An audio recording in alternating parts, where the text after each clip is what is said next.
Hello, Sofa Squad, and welcome back to the damn sofa. That's the damn sofa, and that's my damn sassy sidekick, Mr. Roscoe, and my damn name's Paul. Now, we are gathered around the old sofa this morning to discuss some more of this tragic train wreck of Chad Daybell's, well, let's just be honest, horrible self-published book, One Foot in the Grave. And let me tell you what, this book has both feet in the grave by the judges, by judging what we have read so far. Now, to catch you up, I think this is, I don't even know what part this is, okay? I'm at the time of this recording. I should have looked, it's probably like part 5 or whatever. But we are at 61% is where it starts off at, chapter 7, Cemetery Blunders. I shudder to think what is in this chapter. Now, every time I start this, like, I psyched myself up for this video. I was like, we're gonna do it all. We're gonna do it all. And just be done with it because I'm so over it. I'm not gonna lie. But I'm being dramatic when I say that. It is very interesting to me to see how he views people, how he judges people and that kind of thing. But like, as you'll see in this, like, my body will start rejecting the book. I'll start yawning. Like, you know, I apologize. It is very early in the morning when I'm filming this, so it'll be probably even worse. But I mean, I'll try and edit those out or whatever. But it's just interesting how my psyche is like, we can't handle this. So anyways, my point in saying all that is I was going to attempt to like read the rest of the 40% now. But as we've learned so far, that could be like the rest of the book, like one chapter, right? So we just don't know. So what we're going to do is see how far we can get through it. This could be the last video. It could not be. There's probably going to be at least 2 more. This one and another one, right? Is what I'm getting at. So don't forget to subscribe to this channel if you like it. Also, my other one, my podcast channel, the link is down below. It's where I do shorter videos. I might go live sometimes, that kind of a thing over there. So just be sure and check both of those out. I would appreciate it. And that's it. Let's go ahead and jump on into it. So like I said, we're reading chapter 7. And it's called Cemetery Blunders. And here we go. My crew works around heavy machinery every day, but we do our best to stay safe. I'm grateful none of us have ever been carted off to the emergency room, but we've had some close calls. The title thing here is the subtitle, Okay, Try Going Forward Now. It's hard to call this first incident a blunder. It was a disaster, plain and simple. Sometimes we must park our dump truck. Sometimes we must park our dump truck in precarious places when digging graves because of obstacles such as trees and headstones. In this case, we had to park the dump truck with the back tires only 2 feet from the grave. We successfully dug the grave, and I pulled the backhoe out of the way as my young co-worker Richard hopped into the dump truck to drive away. Then I witnessed something I'd only seen in my nightmares. Instead of going forward, Richard accidentally threw the truck in reverse. Boom, boom, boom. Within moments, we had a completely full dump truck at the bottom of a grave, with the truck's front end jutting straight into the sky. Then the soil in the dump truck spilled out and refilled the hole, burying the back half of the truck. I glanced at Richard, who was still behind the wheel, although he was now reclined back as if he were ready for a space shuttle launch. His eyes were gigantic, and he was literally speechless. I jumped out of the backhoe and helped him down. He finally said, I'm so sorry. I'm so sorry. 2 hours later, with the use of a second backhoe and several strong chains, we somehow pulled the dump truck out of that grave and started over. The next one's called Who Ordered the Swimming Pool? There is a part of our cemetery where the soil is basically clay. You could make some great pottery with it, and I've discovered it holds water pretty well. Pardon me, I had to catch my breath for a second. Took my breath away. It took my breath away. Anyways, one evening we dug a grave in that area for a funeral the following day. The next morning I wasn't prepared for what greeted me when I checked to see if the grave was still okay. There was water all the way to the top of the grave. It was now a mini lake. We had unknowingly cracked a sprinkler line while digging the grave, and during the night the water had steadily filled the hole. With the funeral due to arrive in less than 2 hours, this was one of the few times when I nearly just hopped in my truck and took off to Mexico. But I got a bucket and started bailing and bailing and bailing. Of course, I reached a point where I actually had to get in the hole to remove the rest of the water. I took off my boots, slid into the hole, and sunk in the mud up to my knees, with water up to my waist.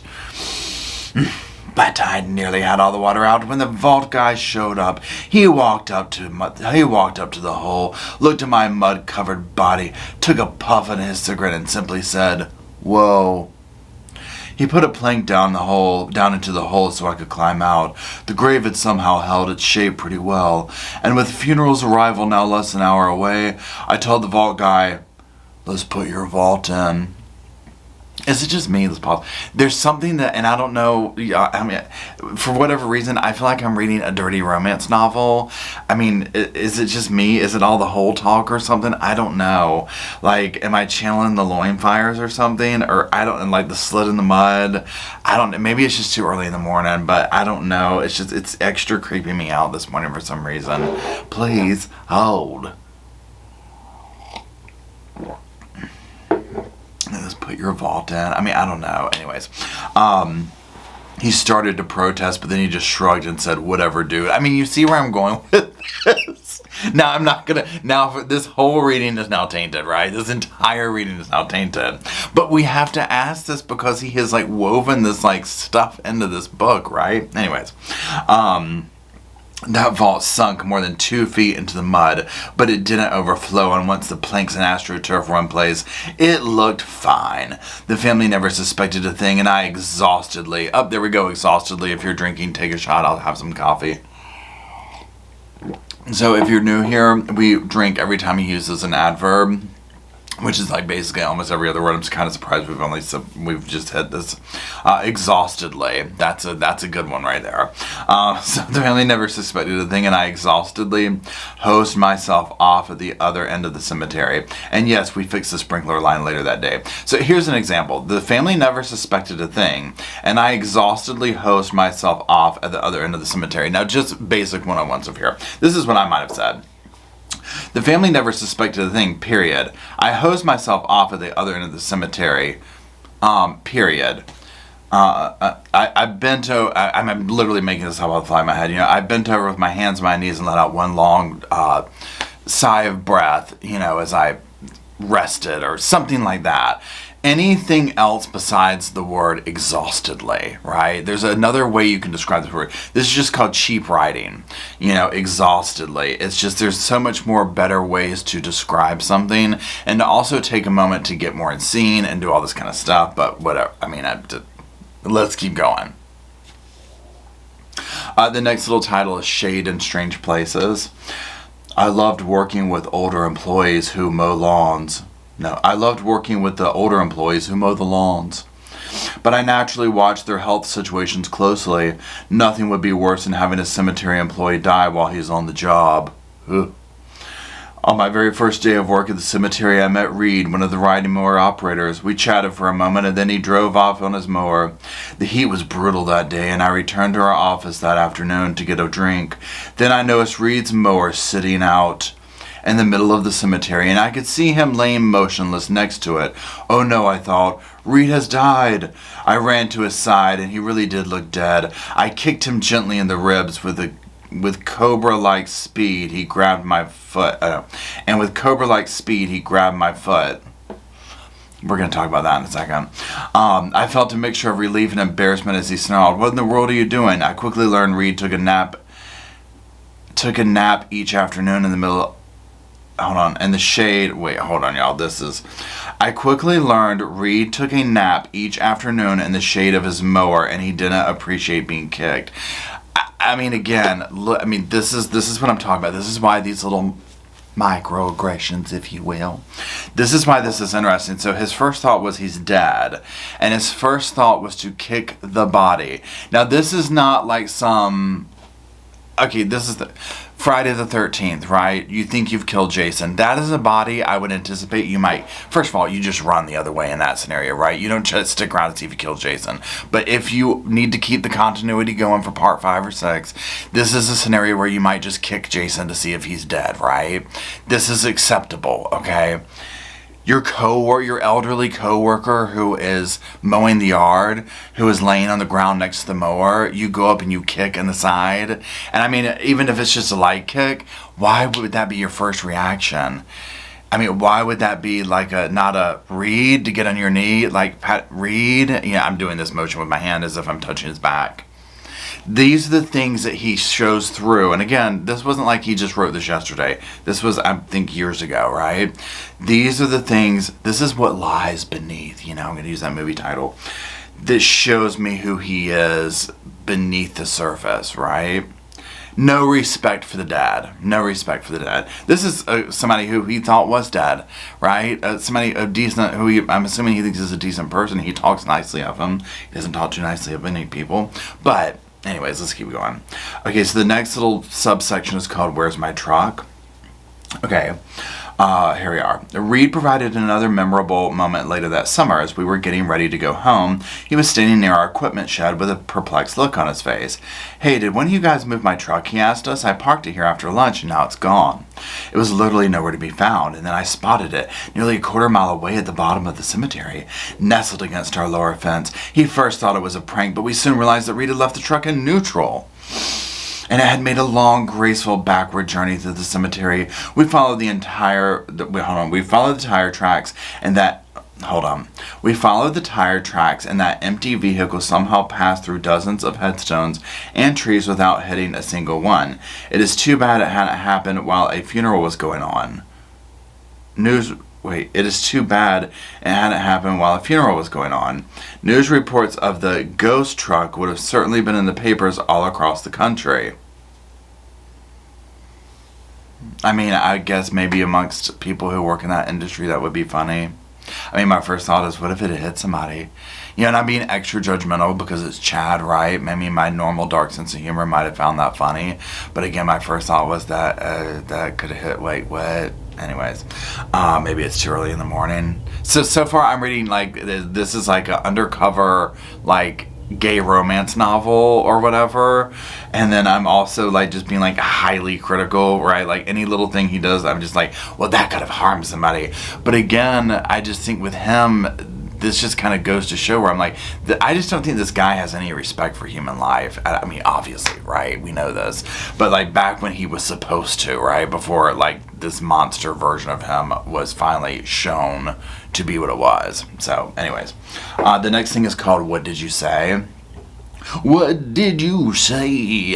Sorry, I break out into song a lot of times. It drives Matt crazy. Okay, please hold. Let me get some coffee. I've shown y'all this one before, but this is one of my coffee cups. We got this in where is this from? Blowing Rock. Just a beautiful place if you've never been. God's country up there is what I like to call it. Okay. So, here we go. One morning after digging a grave, I climbed out of the backhoe and heard my coworker. His name is Dick. I mean, y'all, that's it. This is an undercover book. I mean, I can't make this up. God help us if this has sexual innuendos in it. I'm 100% convinced at this point. Okay, so I climbed out of the backhoe and heard my coworker Dick yell something. I hurried around the front end of the backhoe to see what was wrong, and a flash of silver caught my eye. Instantly, a searing pain shot through my leg, and a sharp shovel clanked away. Dick had thrown the shovel, and now he let out a very apologetic curse. We quickly examined my leg, which had been sliced open by the shovel blade. Even through my Levi's. I didn't need stitches, but I still carry a scar today. Once it was obvious I would survive, I asked Dick what he had shouted. He shook his head and muttered, "For here it comes." What? Again, I can't. Y'all, lesson learned here. I think it's just too, because my time right now, it's not even 8 o'clock. I mean, y'all help me out here. I just can't with this, okay? I cannot. Anyways, okay, the next section is called Snowblind, and I'm sorry if you can hear my stomach starting to rumble. Okay, so funerals are usually scheduled without regard for the weather. So on a day when I had 2 funerals come in at noon, I found myself in a blizzard that had dumped 14 inches of snow on the cemetery overnight, with more coming down. The road was already impassable for a typical car, yet I had to clear a way for vault trucks and hearses to make it to the burial site. I should have just used the backhoe bucket. Yo. There comes the rejection. The rejection. My body is, the first rejection comes in at the timer says 15 minutes and 13 seconds. my body, my spirit, my mind, and my psyche is like, we reject this demon. We expel this demon from our hemisphere. Okay, here, let's start over. I was really trying to suppress the yawn too. Okay, so I should have just used the backhoe bucket to clear a path, but I chose to use the snowplow. Both funerals were in a fairly steep part of the cemetery, and I figured I just got going downhill. Hold on. And I figured if I just got going downhill, the snowplow would clear a good initial path. And it did, until I missed a turn. It was snowing so hard I couldn't tell where I was until I felt a horrible bump, a headstone. I plowed over 2 more headstones before I finally got the snowplow stopped. I was 30 feet off the road and really stuck. This would sure looked good to the funeral participants. The next 3 hours were a blur as I used the backhoe to clean out the most essential roadways. The truck could wait, despite how embarrassing it would be. But once I got the grave shoveled off and ready to go, the vault guys showed up. And when they saw the truck, they gave their usual sympathetic condolences, such as, "That's totally awesome. They're gonna fire you, dude." I did my best to ignore them and return my attention to the truck. It was much more than I could handle myself, so I had to call the superintendent, who wasn't too pleased with me. We'll call the mayor. God knows, call the mayor. He had plenty of other snow-related problems to deal with, but he also didn't want to have a picture of that truck in the local paper. So through several tricky maneuvers using chains and 2 black backhoes, we literally lifted that truck over several headstones and back onto the road. It was quite an engineering feat, and the falling snow covered up the worst damage by the time the funerals arrived. It took an entire day to patch things up, though, once the snow melted the following spring. Okay, so again, if anybody out there in the business or whatever, is this whole fat thing that he comes up with, worried about being in the press and every little thing that goes wrong, as if he's damn Michael Jackson with the paparazzi waiting on him, is this true? If you did something like this, would this be in the papers everywhere? And maybe it's like dependent on the town you live in. Like, it doesn't sound like anything was going on in this town. So if, like, you know, Aunt Wilma sneezed wrong or something like that, they would feature this on the front damn page. Yeah, if she burnt her damn green bean casserole, that would be front page news. You know what I'm saying? Like, I mean, I get that it's different or whatever, but with Chad's narcissism, hold on, I'm looking for my water. With Chad's narcissism, it just seems like every little thing relates back to him, the mayor, and the press, right? So there's that. I don't know where my water is, so we'll just keep going, but let me take a little sip of coffee here. Now, the next section is called Heads Up. Okay, he says, "I had no control over this close call. My signal that a funeral would soon arrive was when the mortuary's flower van showed up, bringing all the memorial wreaths and decorations to the grave. I usually waited in a shady place until the van arrived. Then I helped the mortician arrange the flowers around the grave. On this particular day, I was waiting under a large maple tree along our main cemetery road. When the flower van arrived, I ran across the cemetery as usual to help unload the decorations. 5 minutes later, we saw the hearse drive into the cemetery. I was surprised when it stopped suddenly near the maple tree. The driver gave a short honk, and then I ran to see what was wrong. A 10-inch thick limb had fallen from the tree right where I'd been standing. It now blocked the road, and I dragged it out of the way so the funeral procession could pass by. Then I thanked my lucky stars I had moved before the limb fell. They would have been soon holding my funeral if that limb had hit me on the head." The next section is called Down for the Count. This next incident sounds like an urban myth, but unfortunately I saw it with my very own eyes. This means he plagiarized it. I'm sure it happened to someone. At this point, we can tell a lot of this stuff probably happened to somebody, but he most likely plagiarized it. As pallbearers approached the grave, the mortician, if it's a damn story about a girl carrying a baby down the damn road and then she disappears in the back seat, I'm done, okay? He has probably recycled that damn story 100 times over. Anyways, as pallbearers approached the grave, the mortician usually grasps the casket's front handle and guides it over the hole. This helps the pallbearers get the casket centered over the grave. On this occasion, everything was going smoothly until the Mortician placed his foot next to the grave and then vanished. Oh my God, I would have died. The Mortician, that's a little humor there, I would have died. He didn't say that, that was me. The Mortician was suddenly chest deep in the hole, and he almost pulled the casket down on himself. The vault guy had neglected to put a plank across the end of the grave. The crowd gave the appropriate oohs and ahs as the pallbearers somehow kept their footing and saved the Mortician from being smashed by the casket. Two men grabbed his hands and pulled him out, and he quickly regained his composure. I thought he showed true class when he smiled at the pallbearers and said, "Gentlemen, watch that first step." Then the crowd chuckled, and the Mortician quickly stepped away once the casket was safely in place. I then joined him as he marched 50 yards up the road to where the vault guy was parked. The Mortician kept his tone low to avoid being overheard, but let's just say he wasn't nearly as gracious to the vault guy as he had been in front of the crowd. Nice Shoes is the name of the next section. We have occasional mishaps involving older graves that were dug prior to 1940 because concrete vaults weren't used as often before then. One time we had completed a grave, but as we pulled the backhoe away, one wall caved in and revealed a small cavern. Ooh, that'd be creepy. In the opening, I could see two fancy leather shoes. I realized the cavern was actually the end of a rotted coffin. I grabbed a small piece of plywood and we covered that hole right up. That's the end. The next section's called Aging Acrobat. One of our mower guys, Dick, here we go back with Dick again. How has he been doing? We haven't seen him in a couple of pages. He operated a headstone company in his younger days. Over the years, Dick learned every trick in the book on how to move monstrous headstones. I called him the Leverage King. Can't roll my eyes hard enough. And he would have given the builders of the Egyptian pyramids a run for their money. We straightened up some huge stones using only a pair of crowbars. When Dick wasn't there, though, moving headstones didn't go smoothly.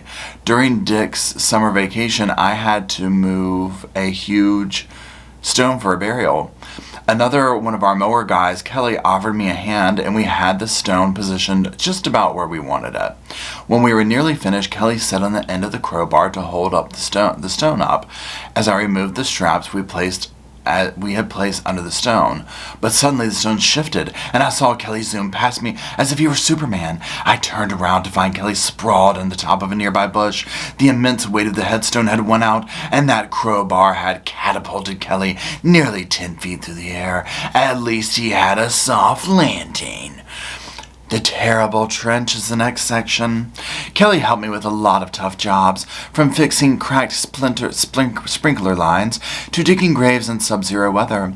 He has since passed away, and I'm sure he's happier now, but I will always remember his patience with me during our worst work day ever.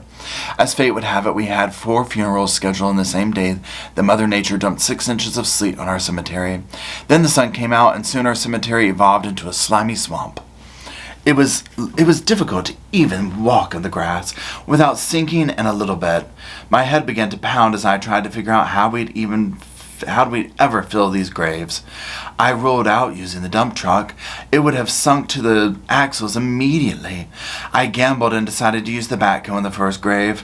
It usually takes 3 loads of soil with the front end loader to fill a grave, and I managed to get the first 2 in by staying on a path of wooden planks Kelly had created, but by the 3rd load the planks were breaking up and were smashed 3 inches into the ground. In retrospect, I should have stopped then, but I knew we had 3 more funerals arriving soon, so I tried to dump in that last load. Crack! Those planks just disintegrated, and I felt the backhoe sinking quickly.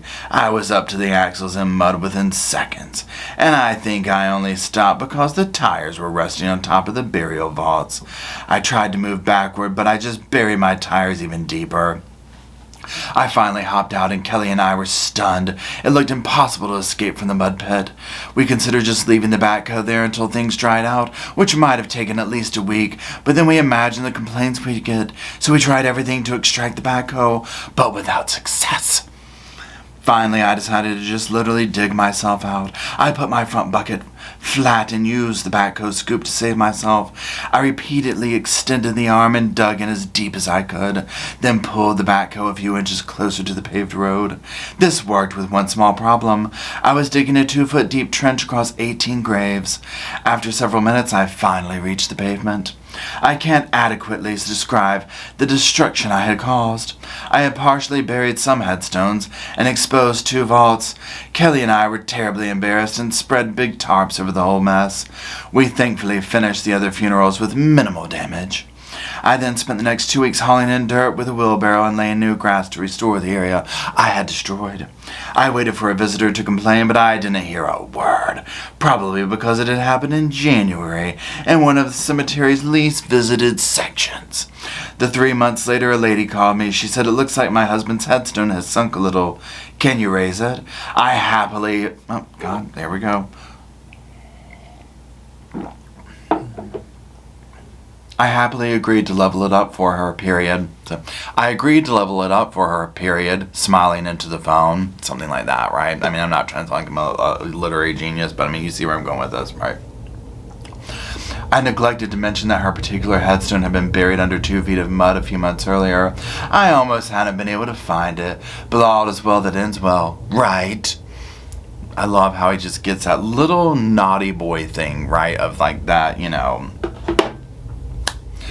Again, the big takeaways from this thing are he is a monster. I think that this was giving like low-key, down-low romance novel vibes. I think that, yeah, in all seriousness with this, and I'm sure this is woven into his other books, and I don't know if I could read his other books, I'm not gonna lie. I was excited to kind of read them just for honestly, just getting this glimpse into it. But getting through this one, I mean, and maybe I'm going to take a break from him after this because it's just like, oh my God, right? But just getting the glimpse into how he views people, I think with each of these entries that we do, you just get a little bit more insight into how he views people, and I think he has no respect. My big takeaway was him claiming to kick his coworker, his elderly coworker. He's like, "Oh, I like the older people." He was in there, so I gave him a kick on the ribs. I mean, what? Really? You know what I'm saying? It's just those little things right that's who Chad is. That's who he really is. He's telling you who he is with that. So here's where we're at, because we're going to take, again, my body's starting to reject this. I can't find my water. I'm scared, I'm frightened, I think I messed my pants. Okay, we are at 71% now, and that was actually one chapter, right? It's shocking, to be quite honest. I'm really surprised he's really going up there. So the next one is Surviving the Survivors. I'm going to probably try and do that one later today, maybe. It's 8 o'clock in the morning now, so literally, I mean, that's where we're at. But yeah, I'm going to start my day, and I hope you do too. I don't know when you're going to see this. I've been following the Amber Heard trial, so I've been recording that and uploading that. I'm also getting ready to go work on Roscoe got a little sponsorship, y'all. It's so cute. So go check it out. It's going to be in my Amber Heard Dissecting Like Her Testimony Part 1. So adorable, so go check it out. If in anything, just to watch the damn commercial. Support Roscoe. It's his big debut. It's his debut. Anyways, I appreciate all being here as usual. Thank you very much. And until we hang out with Roscoe on that damn sofa, I'll see you soon.